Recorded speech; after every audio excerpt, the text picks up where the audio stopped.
পথশ্রীর টাকা রাজ্যের টাকা, সম্পূর্ণ রাজ্যের টাকা। মিথ্যা কথা বলেছে, অ্যাবসলিউটলি রং। পিএমজিএসওয়াই কে পথশ্রী নয় চালানো হচ্ছে না, নট এট অল। পথশ্রীর টাকা রাজ্যের টাকা, সম্পূর্ণ রাজ্যের টাকা। মিথ্যা কথা বলেছে, অ্যাবসলিউটলি রং।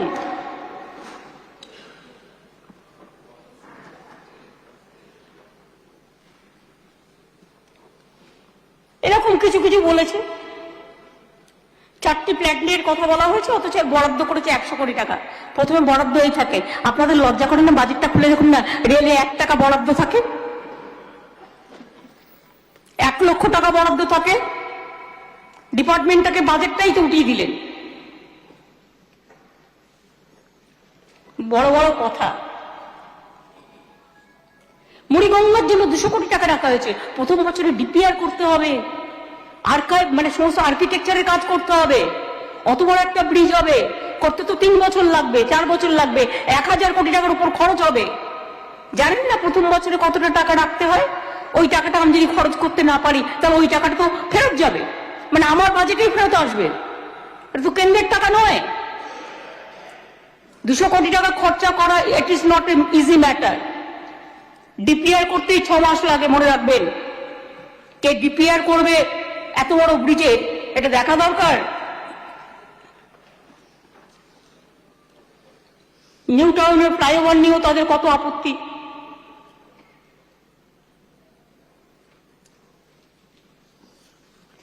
জঙ্গল মহল নিয়ে নাকি কিছু বলা নেই।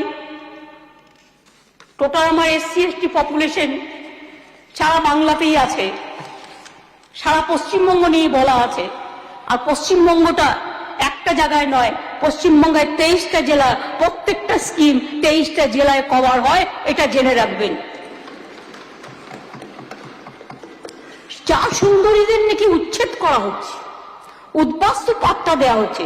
ওরা আবার উদ্বাস্তু হলো কোথা থেকে? নিজের জায়গায় বাস করে লাইনেই তারা জমি পাচ্ছে, আর কিছু উদ্বৃত্ত ল্যান্ড নিয়ে সেখানে আমরা জমি দিচ্ছি। আর জমির সাথে আমরা 1,20,000 টাকাও দিচ্ছি, যাতে তারা বাড়িটাও করে নিতে পারে। কি বিজেপি একটাও করে আজ পর্যন্ত দেখাতে পেরেছেন?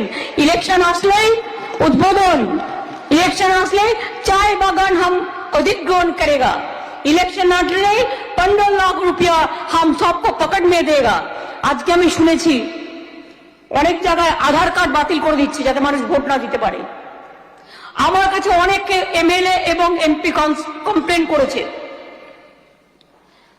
From district area north 24 Pargana আমায় করেছে কমপ্লেনটা। আমি দেখতে বলেছি অ্যাডমিনিস্ট্রেশনকে অ্যাকচুয়াল কি হচ্ছে। যখন আধার কার্ড করে তখন টাকা দিয়ে কত কষ্ট করে ঘুরে ঘুরে করতে হয়। হঠাৎ করে আধার কার্ডগুলো নাকি বাতিল করে দিয়েছে, ইলেকশনের আগে যাতে মানুষ ভোট দিতে না পারে, গণতন্ত্র অধিকার করতে পারে, হরণ করতে পারে।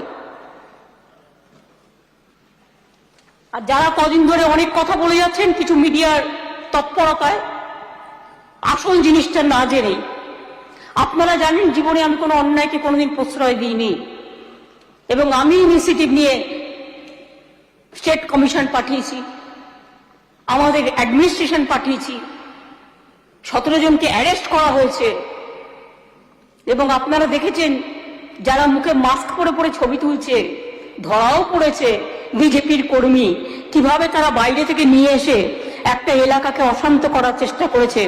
আগে টার্গেট শেখ শাহজাহান, ওকে টার্গেট করে ইডি ঢুকলো, তারপরেই সবাইকে বার করে দিয়ে তারপরে ওখানে আদিবাসী মাইনরিটিদের মধ্যে ঝগড়া লাগিয়ে দিল। শুনুন, কারো কোনো ক্ষোভ বিক্ষোভ থাকতেই পারে, যদি থাকে গভর্নমেন্ট ডিসিশন নেবে। আমাদের মহিলা টিম আছে ওখানে, পুলিশেরও একটা মহিলা টিম আছে, ঘরে ঘরে যাচ্ছে কার কি অভিযোগ শুনতে। শুনে এসে রিপোর্ট করার পর যদি কারো প্রবলেম থাকে সেটা নিয়ে নিশ্চয়ই আমরা কাজ করব। আগে তো আমাকে জানতে হবে ব্যাপারটা কি, নাকি কাকে কার নিয়ে পালিয়ে গেল বলে আমিও পালাতে শুরু করলাম। সন্দেশখালী আজকে নতুন নয়, ওখানে RSS এর একটা বাসা আছে। 7-8 বছর আগেও দাঙ্গা হয়েছিল ওখানে। কতগুলো দাঙ্গা স্পটের মধ্যে এটাও একটা স্পট, মনে রাখবেন। সরস্বতী পুজোয় আমরা স্ট্রংলি হ্যান্ডেল করেছি তা নাহলে আদৌ ভালো করে করতে পারতাম কিনা মানে সন্দেহ আছে। প্ল্যানিং অনেক ছিল। বিএসএফ এর কাজ কি? বর্ডার পাহারা দেওয়া। তো যদি চোপড়ায় 4টি বাচ্চা মারা যায়, আজকে মাননীয় রাজ্যপালের কাছে আমাদের টিম গিয়েছিল, এখানে তো ওরা 334টা টিম পাঠিয়েছে। তাহলে চোপড়ায় যদি 4টে শিশু মারা যায়, শিশুদের জীবনের কি কোনো দাম নেই? সেই বিএসএফ এর আমি শাস্তি চাই, যাদের জন্য বাচ্চাগুলো মারা গিয়েছে। কড়া পদক্ষেপ নিতে হবে সেন্ট্রাল গভর্নমেন্টকে। বিএসএফ আজকে কি করে বাড়াচ্ছে? আমাকে কোন একজন এমএলএ কমপ্লেন করেছে, তার কনস্টিটিউয়েন্সিতে একটা মসজিদ আছে, ইমামকে টেনে হেঁচড়ে বের করেছে মুর্শিদাবাদে। হয়তো বসে আছে আকরামুল, ওই বলেছে আমাকে, নিয়ে তাকে মারা হয়েছে। এলাকা এলাকায় গিয়ে গেরুয়া রঙের প্যাকেটে করে জিনিস ডিস্ট্রিবিউশন করছে। হু আর ইউ?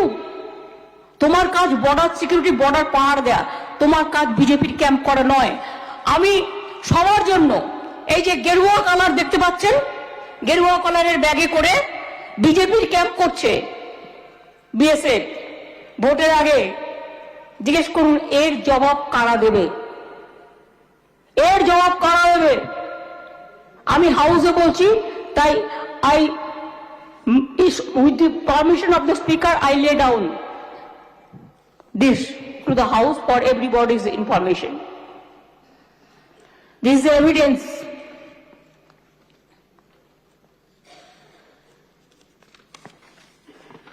যারা যারা বড় বড় কথা বলছিল তাদের তো একটু একটু বলেছি, স্যার অপোজিশনকে তো ইগনোর করতে পারি না, বাট যেটুকু বলার সেটুকু বলেছি। অর্থনীতিবিদদের,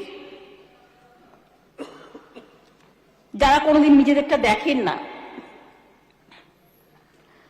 2011 সালের পর থেকে ধারাবাহিকভাবে আমাদের সরকার যেভাবে মামাটি মানুষের জন্য স্কিম তৈরি করেছে এবং কাজ করেছে, আমরা কথা দিলে কথা রাখি। ওই ইলেকশনের সময় এলাম, কুহু কুহু করে ডাকলাম, আর বসন্তও চলে গেল, আমারও বিদায় হয়ে গেল। এটা কখনো আমরা করি না। আমরা যা বলি সারাক্ষণ এটাই করি। ইলেকশনের আগে উজালা দিয়েছিল, আবার দেখুন খোঁজ নিয়ে লুকিয়ে লুকিয়ে উজালা কতজনের বাড়ি গেছে। আবার চলে যাবে, এই গ্যাসের দাম আবার 2000 টাকা বাড়াবে। অর্থাৎ বিনা পয়সায় চাল,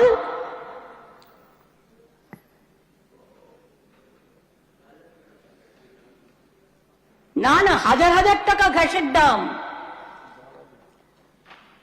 গ্যাসের আড়ালে ফুটছে বিনা পয়সার চাল। লোকে যে কেরোসিনে করবে তার উপায় নেই, কেরোসিনেরও দাম বাড়িয়ে দিয়েছে। ফুড সাবসিডি 17%, মনে রাখবেন যে ট্রান্সপোর্ট খরচ 17% বাড়িয়ে দিয়েছে সেন্ট্রাল বাজেটে। আমি কখনো কখনো ভাবি রাজনীতির ঊর্ধ্বে উঠে একটু সত্যি কথা তো বলতে পারি। আমাদের বাজেট, আমি এখনো বলি এটা ভোটের বাজেট নয়। ভোটের বাজেট তো আপনারা করেন, ভোট পড়ালে পালিয়ে যায় না, আমরা তো প্রতিবারই কিছু না কিছু করি। আমি মনে করি এই বাজেট ঐতিহাসিক বাজেট, যার নমুনা সারা বিশ্বে বিরল।